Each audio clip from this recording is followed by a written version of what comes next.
Assalamualaikum warahmatullahi wabarakatuh, teman-teman. Welcome to Bip Talk. Ya, kali ini aku bakal cerita tentang pengalaman aku di bidang pekerjaan ya, terutama dalam menginterview kandidat. Ya. Kenalin, aku Habib, usia aku 26 tahun. Aku tinggal di Bandung, kerja di Bandung di salah satu perusahaan konsultan dan jabatan aku sebagai HRD ya.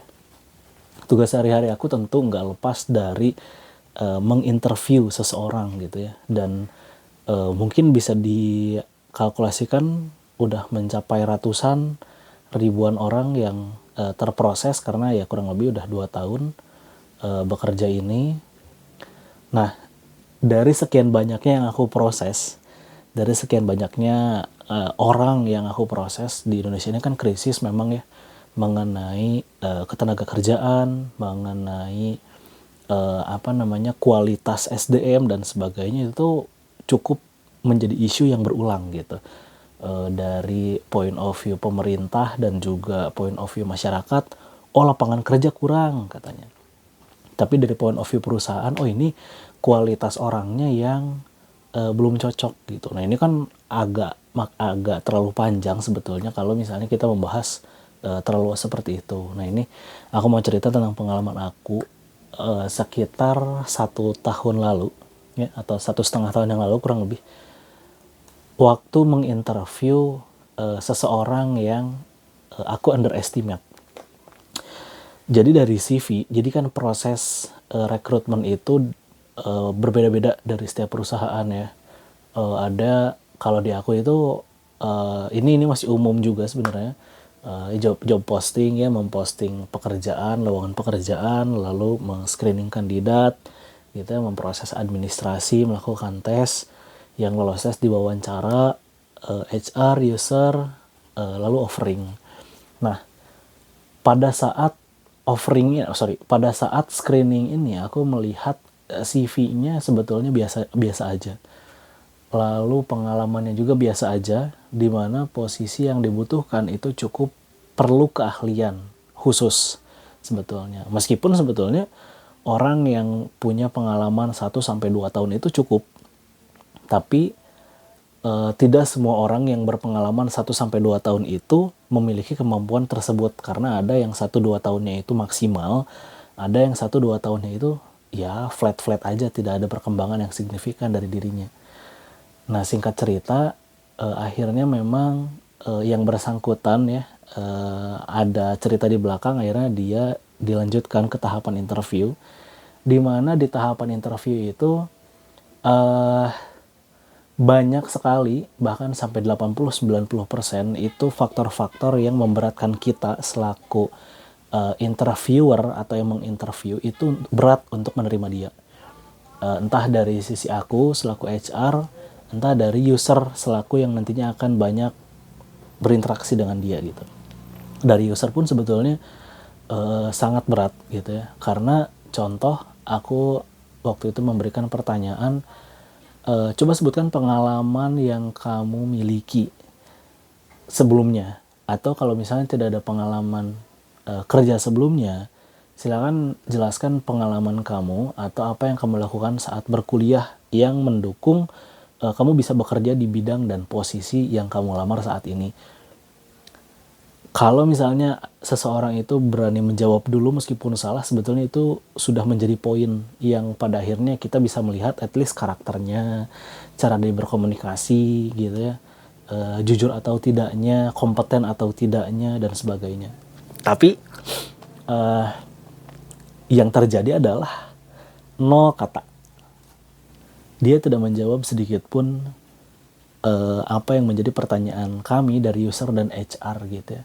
Singkat cerita itu berjalan sekitar 30 menit sampai 60 menit. Kita nggak dapat apa yang kita inginkan gitu. At least basic pengetahuan yang harus dimiliki oleh kandidat gitu. Tapi memang ya hasil akhirnya kami tidak meloloskan dia gitu. Nah singkat cerita, ini adalah sebuah pekerjaan yang sifatnya project. Jadi kontraknya PKWT gitu ya, perjanjian kerja waktu tertentu, sekitar berapa bulan sampai berapa tahun gitu ya. Nah, ada seorang pemimpin dari tim ini, ya katakanlah manajer tim gitu ya, atau pemimpin tim gitu, atau leader gitu, yang memberikan jaminan bahwa orang ini, kandidat yang barusan aku interview itu potensial, di mana kondisinya kita selaku HR dan user itu punya ekspektasi dan kepercayaan tinggi terhadap pemimpin ini, project manager ini, atau manajer inilah, katakanlah pemimpin ini gitu. Nah, pemimpin ini memang punya historical kerjasama dengan orang ini gitu ya. Entah apa yang mempengaruhi atau apa yang terjadi di masa lalu sehingga mereka ini punya kerjasama yang bagus gitu ya. Nah, tapi sebegitu yakinnya pemimpin ini untuk merekomendasikan orang ini gitu. Sedangkan kami yakin dari HR maupun dari user itu merasa kurang serak aja gitu. Pada akhirnya kita tidak perlu memberikan penilaian yang berupa angka dan sebagainya, karena first impression pun sudah tidak begitu baik sebetulnya. Nah, jadi udah hampir 100% tidak akan diterima, tapi adanya rekomendasi ini, orang tersebut jadi diterima gitu. Sampai akhirnya kita buat kesepakatan lah di antara kita dari manajemen dan juga pemimpin tim itu, bahwa ya kita akan berikan kesempatan selama 3 bulan. Kalau misalnya dia tidak perform, atau bahkan kurang dari 3 bulan dia tidak perform, kita akan ganti. Tapi kalau misalnya perform, lanjut gitu. Surprisingly, secara mengejutkan, dia menunjukkan kinerja yang sangat baik selama 3 bulan masa percobaan itu, meskipun sebetulnya dalam aturan ketenaga kerjaan itu, PKWT itu tidak boleh diuji coba, ya, tidak boleh ada masa probation gitu. Tapi ya ini kasus khusus gitu, kami tidak ingin menerima, tapi dengan adanya klausul khusus itu, kami memberikan kesempatan, ya PKWT-nya dibagi menjadi 2 gitu. Yang pertama jangka pendek dulu, sisanya nanti yang sampai selesai pekerjaan tersebut gitu. Nah, akhirnya sampai saat ini, atau sampai ya proyeknya masih berjalan, kami melihat banyaknya perkembangan yang ada dalam kandidat tadi gitu ya. Yang sebetulnya mungkin sebelum aku wawancara itu, dia tuh udah jadi orang yang positif banget sih. Maksudnya dia punya keahlian, dia punya kemampuan. Entah cara aku menginterview itu galak, kayaknya enggak deh. Kayaknya aku tuh sering evaluasi diri bahwa ya ketika aku interview, aku memposisikan diri, aku juga di posisi interviewinya, aku di posisi sebagai orang yang ditanyanya gitu. Apakah pertanyaannya make sense atau enggak gitu. Nah, akhirnya aku kaget aja sih gitu. Maksudnya mungkin ada yang salah dari cara aku menginterview gitu ya, tapi kalau aku presentasekan, mungkin teman-teman HR juga menyadari ya, sesalah apa sih kita dalam menginterview gitu. Tapi kalau aku boleh seyakin itu, aku 95% nggak salah dalam menginterview, karena pertanyaan-pertanyaan yang aku ajukan itu basic, seperti pengalaman sebelumnya apa, hobinya apa, lalu kegiatan selama kosong pekerjaan dari pekerjaan sebelumnya sampai ke melamar di perusahaan aku tuh apa aja kegiatan dia gitu. Kayaknya pertanyaan-pertanyaan simpel lah, bukan pertanyaan-pertanyaan yang menyulitkan gitu. Nah, tapi di sosial media juga sebelumnya aku ngedenger ya, bukan ngedenger, aku ngelihat beberapa komentar-komentar teman-teman yang sebaya sama aku, Gen Z atau milenial akhir tuh, itu bilang bahwa mereka itu bisa bekerja tapi nggak bisa diwawancara. Entah pressure khusus mungkin ya kalau diwawancara itu. Tapi menurut aku tetap skill di wawancara itu sangat penting, karena itu menjadi gerbang pertama maksudnya. Iya, gimana mau dilanjutkan ke tahap selanjutnya kalau dalam wawancara saja tidak bisa meyakinkan pemberi kerja ya, atau meyakinkan perusahaan gitu.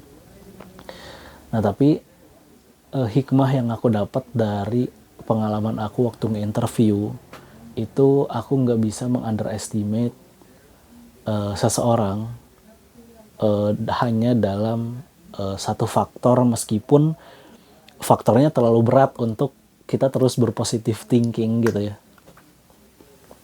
Yang kedua, kita bisa coba terus kasih kesempatan buat orang yang mau bekerja, buat orang yang mau mencoba gitu ya. Karena kita nggak tahu potensi yang ada dalam dirinya itu seperti apa di kemudian hari. Bisa jadi kita itu menemukan seseorang yang masih undervalue ya. Kalau teman-teman yang suka investasi saham, kripto, properti dan sebagainya pasti ngerti sesuatu yang masih undervalue itu apa aja faktornya gitu ya. Bahkan mungkin orang lain melihatnya ini mah jelek, ini jangan dibeli, ini jangan diambil, ini jangan direkrut gitu ya. Tapi seseorang yang bisa melihat dan menganalisa value-value yang belum terlihat dari orang tersebut, itu tuh krusial sih menurut aku. Tapi beruntungnya kami waktu itu adanya rekomendasi dari pemimpin tim itu gitu. Rekomendasi itu bukan sembarang rekomendasi yang akhirnya ya sampai sekarang yang bersangkutan terus menunjukkan kinerja yang positif. Oke, itu dulu sekian cerita dari aku kali ini. Thank you buat yang udah denger. Jangan lupa like, comment, dan subscribe YouTube aku. Thank you, bye guys. By the way, sorry suaranya bintang karena masih kurang sehat.